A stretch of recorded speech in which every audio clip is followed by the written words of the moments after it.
ओम गणपत्याय नमः। ओम श्री गणेशाय नमः। ओम श्री दुर्गा दिव्ये नमः। ओम श्रीमद्देवी भागवत महापुराण प्रम्भ द्वितीय खंड।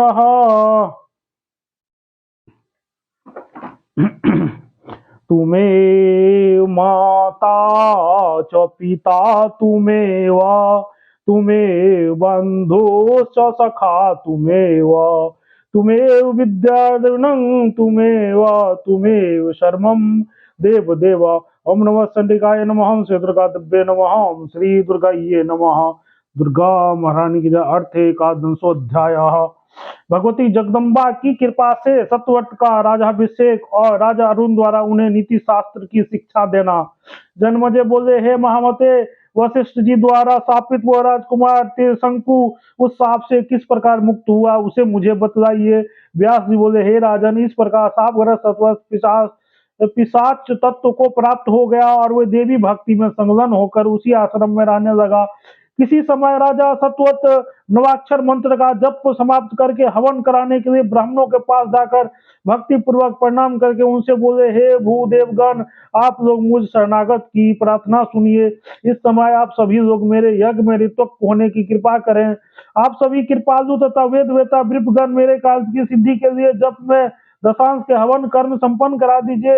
हे ब्रह्मविदों में श्रेष्ठ विप्रगण, मेरा नाम सत्वर्त है, मैं एक राजकुमार हूँ। मेरे सर्वविध सुख के लिए आप लोग मेरा यह कार्य संपन्न कर दें। यह सुनकर ब्राह्मणों ने उस राजकुमार से कहा, अपने गुरु से शापग्रस्त होकर इस समय तुम पिशाच बन गए हो, इसीलिए वेदों पर अधिकार न रहने के कारण तुम यज्ञ करने के योग नहीं हो। तुम सभी लोगों में निंद पेशाचिकता से ग्रस्त हो चुके हो। व्यास जी बोले, हे राजन, उनकी बात सुनकर राजा अत्यंत दुखित हुए। वे सोचने लगे, मेरे जीवन को धिक्कार है, अब मैं वन में रहकर क्या करूं। मेरे पिता ने मेरी परित्याग कर दिया, गुरु ने मुझे घोर साप दे दिया, रात से युक्त हो गया हूँ और पैशाचिकता से ग्रस्त हो चुका हूँ। ऐसी स्थिति में मैं क्या करूं। तत्पश्चात उस राजकुमार ने लकड़ियों से बहुत बड़ी चिता तैयार की और उन्हें प्रवेश करने का विचार करते हुए भगवती चंडी का स्मरण किया। भगवती महामाया का स्मरण करके उसने चिता प्रज्वलित की और स्नान करके उसमें प्रविष्ट होने के लिए दोनों हाथ जोड़कर चिता के सामने खड़ा हो गया। राजकुमार सत्वत मरने हेतु उद्धत है, ऐसा जानकर भगवती जगदम्बा उनके सामने आकाश में प्रत्यक्ष स्थित हो गई। हे महाराज, सिंह पर आरूढ़ हुए देवी राजकुमार को दर्शन प्रदान करके मेघ के सम्मान गंभीर वाणी में उनसे कहने लगी। देवी बोली, हे साधो, आप यह दुष्प्रयास क्यों कर रहे हैं। इस तरह अग्नि में देह त्याग मत कीजिए। हे महाभाग, आप स्वस्तित हो जाइए। आपके वृद्ध पिता आपको राज सौंप कर तपस्या के लिए वन में जाने वाले हैं। हे वीर, शोक का त्याग कीजिए। हे राजन, आपके पिता के मंत्रीगण आपको ले जाने के लिए परसों आएंगे। मेरी कृपा के प्रभाव से आपके पिताजी राज सिंहासन पर अभिषेक करके कामना पर विजय प्राप्त कर ब्रह्मलोक के लिए प्रस्थान करेंगे, यह सुनिश्चित है। व्यास जी बोले, राजकुमार ऐसा कहकर राजकुमार से ऐसा कहकर देवी वहीं पर ध्यान हो गई। तब राजकुमार सत्वत ने चिता में जलकर मरने का विचार छोड़ दिया। तत्पश्चात महात्मा नारद जी ने अयोध्या में आकर आराम से लेकर सतवत का सारा वृतांत राजा अरुण से कह दिया। अपने पुत्र की इस प्रकार जलकर मरने की चेष्टा सुनकर राजा अत्यंत दुख चित्त होकर तरह तरह की बात सोचने लगे। पुत्र के शोक के निगम धर्मात्मा राजा अरुण ने मंत्रियों से कहा, आप लोग मेरे पुत्र के द्वारा की गई अत्यंत भीषण चेष्टा के विषय में जान गए हैं। मैंने अपने बुद्धिमान पुत्र सतवत का वन में त्याग कर दिया था। परमार्थ का ज्ञान रखने वाला पुत्र यद्यपि राज का अधिकारी था, फिर भी मेरी आज्ञा से वो तत्काल वन चला गया। मेरा वो क्षमाशील पुत्र धनहीन होकर सभी उस वन में देवी की उपासना में रत होकर रह रहा है। वशिष्ठ जी उसे साप दे दिया है और पिशाचतुल्य बन गया है। दुख से अत्यंत यह सतवत आज अग्नि में प्रवेश करने को तैयार तत्पर हो गया था, किंतु भगवती ने उसे ऐसा करने से मना कर दिया। इस समय वो वहीं पर स्थित है, अतः आप लोग शीघ्र जाइए और मेरे उस महाबल ज्येष्ठ पुत्र को अपने वचनों से आश्वासन देकर तुरंत यहाँ ले आइए। प्रजा पालन करने में समर्थ और उस पुत्र का अभिषेक करके मैं शांत होकर वन में चला जाऊंगा।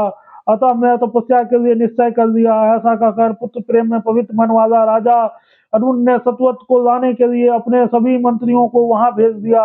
वन में जाकर वो मंत्री महात्मा राजकुमार सतवत को आश्वासन देकर उन्हें सम्मान पूर्वक अयोध्या ले आया। सतवत का अत्यंत दुर्बल मलिन वस्त्र धारण किए बड़े बड़े जटा जुटा वाला भयंकर तथा चिंता से व्याग्रस्त देखकर राजा अरुण सोचने लगे कि मैंने यह कैसा निष्ठुर कर्म कर डाला था कि जो कि धर्म का वास्तविक स्वरूप जानते हुए भी मैंने राजपद से योग तथा अत्यंत मेधावी पुत्र को निर्वासित कर दिया था। हे राजन, इस प्रकार मन ही मन सोचकर महाराज अरुण ने राजकुमार सतवत को वश स्थल से लगा लिया और उसे सम्यक का श्वासन देकर अपनी पास में ही स्थित आसन पर बिठा दिया।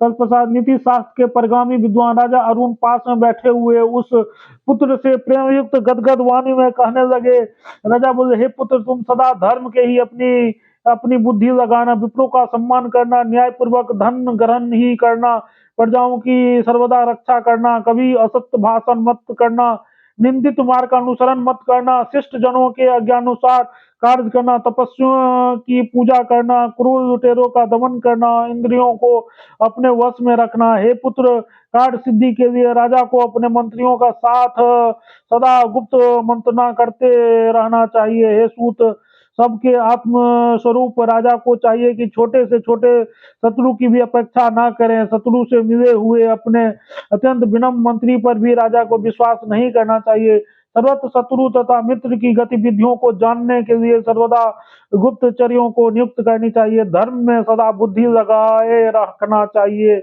और प्रतिदिन दान देने देते रहना चाहिए। निरस संभाषण नहीं करना चाहिए। दुष्टों की संगति का परित्याग कर देना चाहिए। विविध यज्ञानुष्ठान करते रहना चाहिए और महर्षियों की सदा पूजा करनी चाहिए। स्त्री, नपुंसक तथा धूर्त परायण व्यक्ति पर कभी विश्वास नहीं करना चाहिए और आखेट के प्रति अत्यंत आदर बुद्धि कभी नहीं रखनी चाहिए। धूत, मदिरा, अश्लील संगीत और वेश्याओं से स्वयं बचना चाहिए। अपनी प्रजाओं से भी अनेक बचाना इनसे बचाना चाहिए। ब्रह्म मुहूर्त में शयन से सदा निश्चय ही उठ जाना चाहिए। तत्पश्चात दीक्षित मनुष्यों को स्नान आदि सभी नित्य नियमों से निर्मित होकर भली भांति भक्ति पूर्वक पराशक्ति जगदम्बा की पूजा करनी चाहिए। पुत्र, पराशक्ति की जगदम्बा के चरणों की पूजा ही इस जन्म की सफलता है। एक बार भी भगवती की जगदम्बा की महापूजा करके उनके चरणों तक का पान करने वाला मनुष्य फिर से कभी माता के गर्भ में नहीं जाता, यह सर्वदा निश्चित है। सारा जगत दृश्य महादेवी दृष्टा तथा साक्षी है। इस प्रकार की भावनाओं से युक्त होकर सदा भयमुक्त चित्त से रहना चाहिए। हे पुत्र, तुम प्रतिदिन नित्य नियम का पालन करके सभा में जाना और द्विजों बुलाकर उनसे धर्मशास्त्र संबंधी निर्णय पूछना।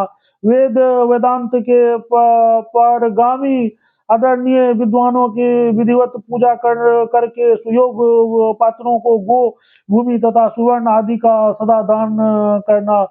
तुम कभी भी किसी मूर्ख ब्राह्मण की पूजा मत करना और मूर्ख व्यक्तियों को कभी भी भोजन से अधिक कुछ भी मत देना। हे पुत्र, तुम किसी भी परिस्थिति में लोभवश धर्म का उल्लंघन मत करना। इसके अतिरिक्त तुम्हें कभी भी विप्रों का अपमान नहीं करना चाहिए।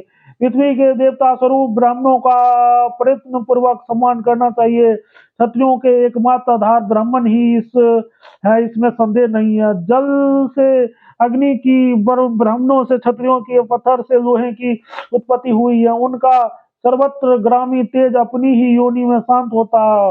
अतः ऐश्वर्य की इच्छा रखने वाले राजा विशेष रूप से विनम्रता पूर्वक दान के द्वारा ब्राह्मणों का सत्कार करते रहना चाहिए। राजा को चाहिए कि वो धर्म शास्त्र अनुसार दंड नीति का पालन करें और न्याय से उपार्जित धन का निरंतर संग्रहण करें। इति श्रीमद् भागवत महापुराण संहितायां सप्तम स्कंधे सत्वत्राय राजनीति निक्ति देश वर्णन नाम का 300 तत्सत। प्रेम से बोलो जगत जननी जगदम्बा माता की जय। बोलो दुर्गा महारानी की जय। जय दुर्गा महारानी, जय सत्य जगत जननी जगदम्बा माता की जय।